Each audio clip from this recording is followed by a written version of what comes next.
მოგეხსენებათ საქართველოს ხელისუფლებამ, რომელმაც ათობით პოლიტპატიმარი გაუყენა ციხის გზას, ჩვენ გვყავს ინდის პატიმრების მთელი ბატალიონი, შეიძლება ვთქვათ, ციხეში უკვე. ასევე 5,000 ლარიანი ჯარიმებით ფინანსურ რეკეტს უწყობს ადამიანებს, რომლებიც ქუჩაში რეჟიმის წინააღმდეგ გამოდიან. მათ როცა მიხვდნენ, რომ ადამიანებმა გამონახეს გზა ერთმანეთს დასახმარებლად სხვადასხვა ფონდის სახით და პატარა შემოწირულობებით იქ ძალიან დიდი ფული გროვდებოდა, ეს ფონდები დააყადაღეს და ამ ფონდებს აუგზავნეს საქმე, რომ ადამიანებს ერთმანეთს დახმარება აუგზავნეს, მარტივად რო ვთქვათ, ასე რომ გაუგონარიც კი საქართველოში, მაგრამ ნუ ყველაფერი ხდება როგორც ჩანს ახლა. თუმცა ყველაფრის ალტერნატივა არსებობს და მათ შორის არის ამ ყველაფრის ალტერნატივა ის, რომ ეს დახმარების სისტემა გავიდეს ქვეყნის გარეთ. და ქვეყნის გარეთ მოხდეს ამ ყველაფრის ემიგრანტების დახმარებით და ორგანიზება, მათ ახლა ემიგრანტებს ხო ვერ დაიჭერენ, იქაურ ფონდებს ხო ვერ აგზავნებენ. შესაბამისად, მე ასე მოხდეს ფინანსური ნაკადების შემოდინება საქართველოს რითიც დამეხმარებით ადამიანები ერთმანეთს. სწორედ ერთ-ერთ ასეთ ფონდი თაობები საქართველოსთვის წარმომადგენელ რევაზ ბეროზაშვილთან ერთად უნდა ვისაუბროთ. რევაზ ბეროზაშვილი, მე ვიცი რომ ხაზია ახლა. დილამშვიდობისა რევაზ, გესმით ჩემი ხმა? ხო, აი რამდენიმე წამში შემოგვერთება რევაზ ბეროზაშვილი ჩვენ. სწორედ ეს შეიძლება აღმოჩნდეს მნიშვნელოვანი ბერკეტი ერთმანეთის დასახმარებლად, როგორც თქვი, იმიტომ რომ სახელმწიფო ამ ხრივ სრული ერთი მხრივ აკრძალა ფონდები და ფონდების წარმომადგენლებს მოუწყო სახში რეიდები, ჩვენ ნახეთ ახლა ესეც, ხო? და დასჯის სასტიკი გზებს მიმართავს ამ კუთხით, რომ როგორმე ადამიანები ერთმანეთს არ დაეხმარონ. რევაზ ბეროზაშვილს უნდა ვესაუბროთ ახლა ფონდი თაობები საქართველოს. რევაზ, დილამშვიდობისა, მადლობა რომ ხართ ჩვენთან ერთად. მოგიყევით თქვენი ფონდის შესახებ, მათ შორის და როგორ შეიძლება ეს გამოვიყენოთ როგორც ბერკეტი, რომ რაღაცნაირად ავერიდოთ რეჟიმის მიერ მოწყობილ რეპრესიებს. გამარჯობათ, მივესალმები საქართველოს, მივესალმები თქვენს მაყურებელს. და თქვენს გადაცემას ქვია გაიღვიძე საქართველო და ეს ძალიან მნიშვნელოვანია, იმიტომ რომ საქართველოს ჭირდება გაღვიძება და რაც მთავარია ჭირდება საქართველოს მოქალაქეების ერთობა და კონკრეტული იდეის ირგვლივ გაერთიანება. პირველ რიგში გვჭირდება იმ დანერგილი შიშის დაძლევა, რაც არის აი ამ ჯარიმებით და შესაბამისად საქართველოში და მის ფარგლებს გარეთ ყველა ვფიქრობთ და ვზრუნავთ ამაზე. შესაბამისად ემიგრაციაში შევქმნით ფონდი თაობები საქართველოსთვის იმისთვის, რომ რაღაცნაირად შევეხიდოთ იმ ადამიანებს, რომლებიც გმირულად დგანან უსთაველზე აგერ უკვე არაერთი თვეა, 150 დღეზე მეტი გავიდა და უსთაველზე მუხტი არ შემცირებულა, ხალხი დგას და ითხოვს ახალ არჩევნებს, ხალხი დგას და ითხოვს ამ ხელისუფლების ცვლილებას, ჩამოშორებას, ოლიგარქიის დასრულებას და ასე შემდეგ. და რაც მთავარია ითხოვს აი ამ რეჟიმის ტყვეების, რომელიც ყველა ჩვენგანისთვის არის ძალიან მტკივნეული, სასწრაფოდ გამოშვებას ციხეებიდან. ეს არის ძალიან მნიშვნელოვანი, რომ მათ იცოდნენ, რომ მათ უკან დგას ხალხი ემიგრაციიდან, რომელიც მზად არის დაეხმარონ. ჩვენ ემიგრაციაში ძალიან ბევრს გვაქვს ერთმანეთთან კავშირი და თვითონ ჩვენი ორგანიზაცია თაობები საქართველოსთვის არის ინტერკონტინენტური დიასპორების გაერთიანება, ავსტრალიიდან მოყოლებული, ამერიკით და ევროპის ყველა ქვეყნის დიასპორები არის გაერთიანებული და ყველა აბსოლუტურად ვცდილობთ, რომ გვერდში დაუდგეთ იმ პროცესებს, რაც საქართველოსია. დავეხმაროთ, რაც შეგვიძლია, არა მარტო გადარიცხვებით, არა მარტო აი ამ ფონდის საშუალებით, არამედ ღიარ გავა, რომ ჩვენი ორგანიზაციის წარმომადგენლები თავად რუსთაველზე არიან წარმოდგენილნი და ამავდროულად რასაკვირველია ვცდილობთ, რომ მხარში დაუდგეთ და გავაძლიეროთ ეს პროცესი და მუხტი. ამ მუხტის გასაძლიერებლად ჩვენ მარტო არ შემოვიფარგლებით ამ ფონდით, ამასაც ვეთქვი თქვენს მაყურებელს, რომ ჩვენ ვმუშაობთ არაერთ პეტიციაზე, მათ შორის დასავლელ პარტნიორებთან ძალიან აქტიურად ხსენებათ, რომ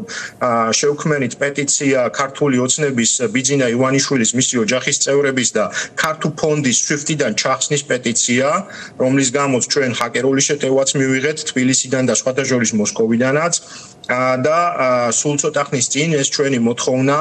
გადაგზავნილი იყო ყველა ევროპის დედაქალაქში, მათ შორის ყველა წამყვან პარტიაში და ევროპარლამენტსა და ევროსტრუქტურებში და სულ ცოტა ხნის წინ EPP-მ ეს თავის შეხვედრაზე, პარტიულ შეხვედრაზე რეზოლუციაშიც მიიღო. ვცდილობთ ახლა მოლაპარაკების გზით რომ ამერიკა ჩაერთოს ამ პროცესში თეთრი სახლის ადმინისტრაციას ვემუშავებით ამასთან დაკავშირებით ასევე ევროკომისიას იმისთვის რომ ესენი რეალურად ეს პეტიციები აღსრულებას მიეწეს მე მინდა უთხრა და დავმუხტო თქვენი მაყურებელი და საქართველოში რომ ყველა ადამიანი რომ ჩვენ ემიგრაციაში არ ვართ გაჩერებული აბსოლუტურად ჩართული ვართ ამ პროცესში და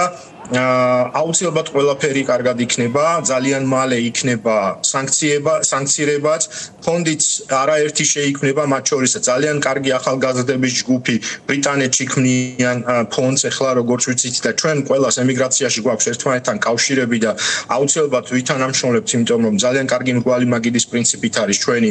ემიგრაციაში ურთიერთთანამშრომლობა ყველა საკითხში და ამავდროულად მინდა გითხრათ კიდევ ერთი თემა რაც არის ძალიან მნიშვნელოვანი ეს არის მემორანდუმის საერთო სახალხო შეთანხმება რომელიც არის გარანტია იმისა რომ როგორც დასავლეთი იყოს ჩართული ამ პროცესებში რაც საქართველოში ხდება ხელისუფლების მშვიდობიან ცვლილებასთან დაკავშირებით ასევე ის პროცესები რაც რუსთაველზე მიმდინარეობს დღეს დასრულდეს საბოლოო ჯამში ქართველი ხალხის ლოგიკური გამარჯვებით მოგეხსენებათ რომ დღეს არაერთი მოქალაქე საქართველოში სამზარეულოდან გულშემატკივრობს პროცესებს და მაინც აქტიურად არ ერთვება ამ პროტესტში, იმიტომ რომ რაღაცნაირად თითქოს ვერ დაინახა ლოგიკური დასასრული და ეს რწმენა თითქოს და გაიფანტა. მინდა დავარწმუნო ამ ხალხს, რომ ეს ყველაფერი იქნება ძალიან სწრაფად, ძალიან მალე. ჩვენ ახლა მემორანდუმის ფარგლებში მოლაპარაკება გვაქვს საქართველოში ყველა აქტიურ ჯგუფთან და აბსოლუტურად ყველა პროფესიულ ჯგუფთან იმისთვის რომ ეს იყოს საერთო სახალხო შეთანხმება თუ როგორ ვიქცევით და როგორ მივდივართ მშვიდობიანად არჩევნებამდე და რა ხდება არჩევნების შემდეგ ვინ რაზე იღებს პასუხისმგებლობას